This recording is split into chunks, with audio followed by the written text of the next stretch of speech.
कळलं का चोच्या? 2012 रोजी जगबुडी होणार आहे. कोणी सांगितलं? कोणी सांगितलं? अरे सगळे अफवा आहेत, अफवा. आई शपथ, लोकांना काय झाले तरी काय? मनाला येईल ते बोलतात. ह्या कानाची गोष्ट त्या कानाला कळेपर्यंत त्यात भरतात स्वतःचा मसाला. कोणी म्हटलं असेल 2012ला भरपूर पाऊस पडेल, मग पावसाचा झाला पूर आणि पुराची झाली जगबुडी. कोणी म्हणतं मंकी मॅन आला, कोणी म्हणतं मायकल जिवंत झाला, कुणाला अमके बाबांनी दृष्टांत दिला कुठल्याच्या मूर्तीने दूध प्यायलं. सध्या बॉम्ब ठेवल्याची अफवा तर टॉपवर आहे. सगळीकडे त्याचीच बॉम्ब आहे.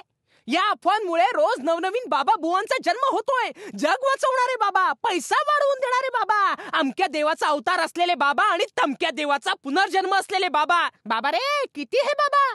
अरे पसरवायची असेल तर कीर्ती पसरवा, लोकांची स्तुती पसरवा, विचार पसरवा, पण अफवेचा धूर पसरवू नका. हे चोच्या, कळलं की नाही? या मे महिन्यात बर्फ पडणार आहे, बर्फ. काय सांगतो?